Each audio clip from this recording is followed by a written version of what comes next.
Hey everyone, want more proof that you are being ruled over by a bunch of central planning hacks who are all about globalism? The evidence is piling up and getting to the point where it's unavoidable and undeniable. And this CBC article is just further proof of that. Headline out of CBC News Business: World economy strong enough to withdraw stimulus, Polaz says. You know, Stephen Polaz, Canada's central banker. The fact that you have a banking institution that has complete control, well, in conjunction with the government, right? Because that's the thing, these banking institutions, whether, actually, let me just clear a little bit right here. People say, oh, but the Bank of Canada, that's for the people. It's not private like the U.S. Federal Reserve. Listen, the U.S. Federal Reserve was created as an act of legislation. The Bank of Canada is an act of legislation. So it is all controlled by governments, or initiated or invented a creation of governments. I mean, the fact that they try to pretend that they're like, you know, removed from government control, mandates or edicts, you know, that's to give the pretense that they're private, like the Federal Reserve. Ooh, it's not actually part of government, really. Well, how did it come to exist of being anything that's considered legitimate or has control of any currency of any nation? Well, obviously through an act of legislation, just like in Canada. And I hear people say, well, the Bank of Canada is supposed to be for us, the people. No, a central bank is not supposed to be for anyone. Matter of fact, we're not supposed to have such thing as a central bank. Any kind of institution or organization that can manipulate or counterfeit, which is to print money as a means to stimulate the economy. No, an actual real measure of value, a proper currency, real money, has no pretense or ability to be micromanaged or manipulated or centrally planned. That's literally the whole point of, you know, think about it. Your labor, the product of your labor, the fruits of your labor, your intellect, everything that you create or give value to, why should some central planner be protecting that? They shouldn't, which is why gold, the gold standard, was what money was supposed to be based upon, or things such as real tangible commodities such as silver. Once we went into the fiat world and totally into the monopoly money, these central bankers, they love having the monopoly and control over currency in a particular country. Look at all it's about. Lots of people throughout history that suggested that if you have control of a nation's money supply, you get to kind of have a lot of say in how the people are ruled or governed.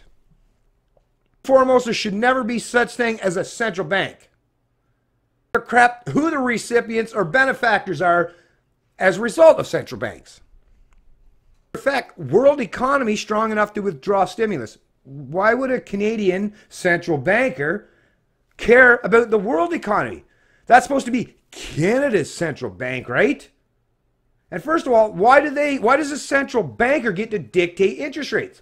Think about it. If interest rates are rock bottom, that's a means to stimulate spending, because I mean, if interest rates are like, you know, what, 0.5% and inflation is 2%, that means 1.5% of your income is being stole stealthily, I might add, whether you stuff it under your mattress, place it in a bank, I guess is where you get the 0.5%. Stuffing under your mattress, you'll actually lose the full 2%. But either way, some central banker is to decrease value and compensation of the labor or the productivity that you undertook to gain that money. That, like I say, that should never be allowed to happen.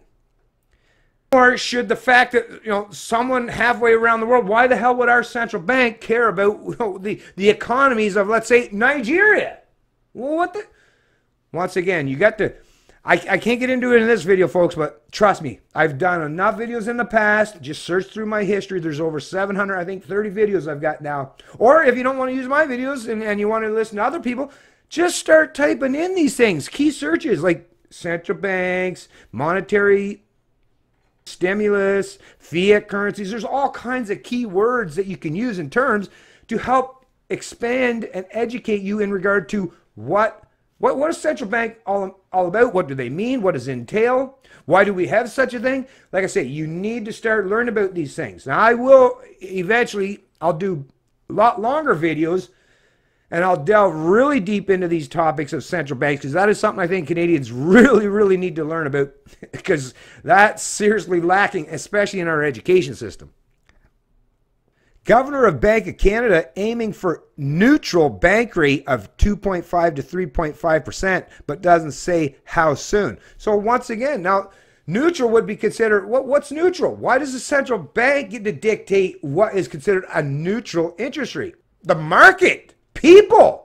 The invisible hand should be the premise and the basis for anything that has to do with interest rates. And there should not be one size fits all for everybody. Once again, talk about one world government or a one size fits all approach when, like I said, are we all the same? Are we all equal? Really?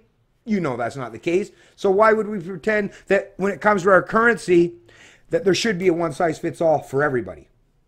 Once again, it's all about picking winners or losers in the economy. Right now, if you're a saver, if you're fiscally responsible or prudent, you're being punished at these ridiculous low interest rates because you're not being rewarded for having the capacity or ability or willingness to save in the short term for long-term gains.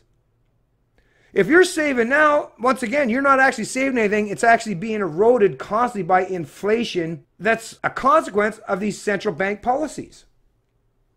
If you're a big spender or all about big government and stimulating the economy or consumerism or mass consumption, yeah, having rock bottom interest rates is great. But once again, that immediate rush is going to lead to a lot of long-term pain down the road, which even these central bankers are starting to recognize and acknowledge is, yeah, you've created a huge amount of debt, not just personal and private, but in regards to government. So provincial, federal, if you take and combine, personal and private debt, corporate debt, provincial and federal debt, and, if you're someone that lives in Canada, you're all that debt, whether it's personal, private, or government or corporate, it's all going to affect every single one of us. And look at how high those levels are.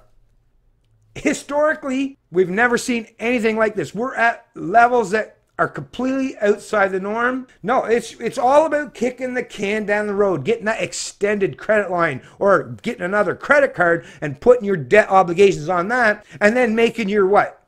Interest-only payments? Because that's basically what the governments do nowadays, or even people in their personal and private financial situations. It's all about, like I say, kicking the can down the road. All about immediate gratification and the hopes that some magic will happen down the road and they won't have to deal with that reality.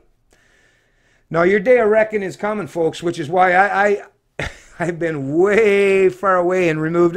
I see lots of people out there enjoying all the benefits of all this monetary stimulus, but I haven't bitten. I won't take that bait. Hell no, I know where that's going to lead me. So I'm actually debt-free, and I'm going to remain that way. This being reported by Andy Blatchford, the Canadian Press, November 5th, 2018. The governor of the Bank of Canada says after a decade of low interest rates around the world, the global economy has reached stronger footing where stimulus can be steadily withdrawn. Stimulus can be steadily withdrawn. So it's basic. If you pay attention to what they're saying and you understand intrinsically what they're suggesting is stimulus.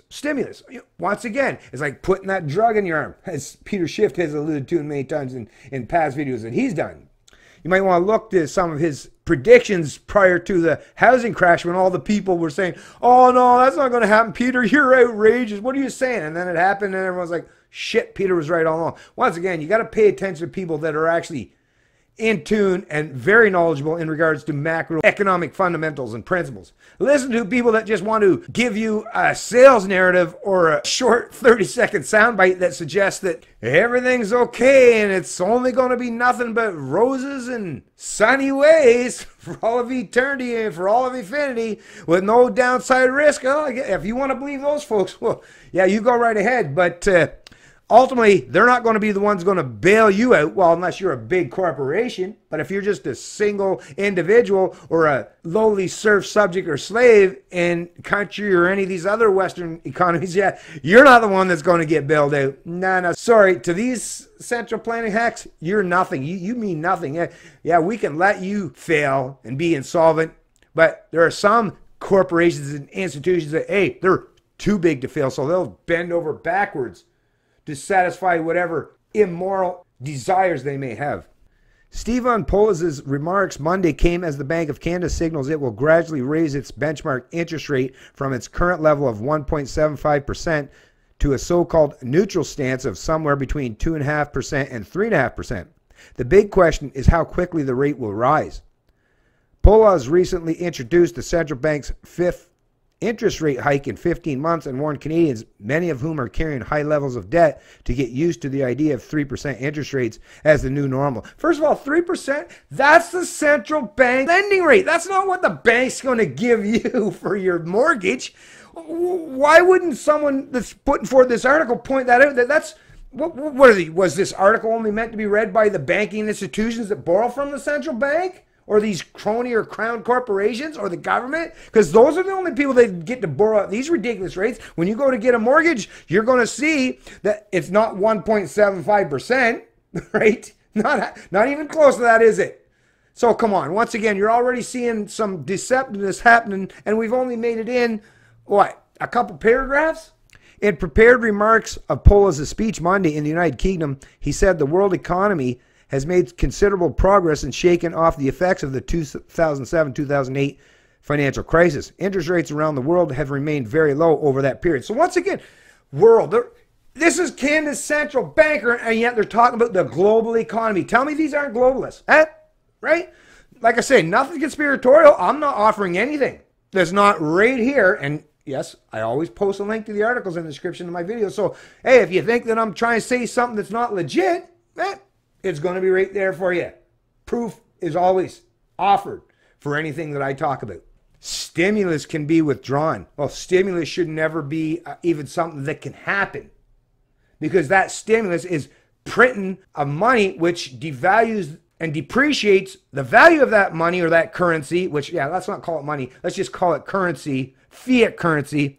And the diminished value is what causes inflation in all the things that we purchase or consume. That's why you're seeing the price of everything going up. And that's why you have to have a constant raising of these mandated minimum wages. Central planners realize that they keep fucking the economy up, so they got to have another area where they can keep trying to manipulate, wages, or at least for those at the very bottom, because ultimately that's the only thing they care about, is just don't let people get too far, because they know if people get too far below a certain line, an economic threshold, that they'll rise in revolt. So the only thing they're trying to do is stave off with these mandated minimum wages and shit and all this central planning is to keep at least the lowest among us at a particular level that prevents them from standing up in massive revolt and revolution.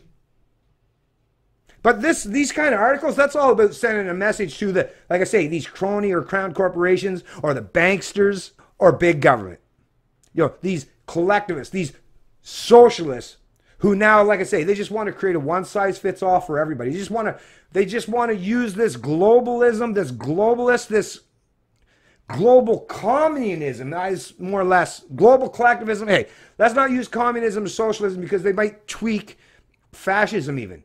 Once again, collectivism. If you understand what collectivism is, you acknowledge and recognize that, hey, all these other subclasses or subcategories of collectivism, communism, socialism, fascism, they all carry the same base premises and theory in ways to micromanage, dictate, and control all 7+ billion of us on the planet.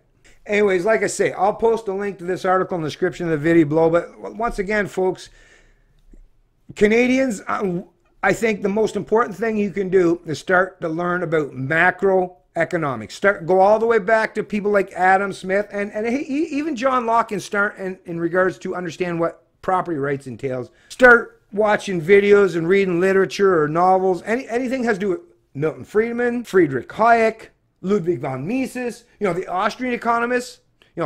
Hey, if you want to, even listen to John Maynard Keynes himself. Even go back and listen to what Keynesian economics was supposed to be all about, and you'll realize that actually the way these globalists, these central planners today, they're not even doing things under the proper Keynesian model, and the Keynesian model is what they promote and espouse as the basis of their economic theory.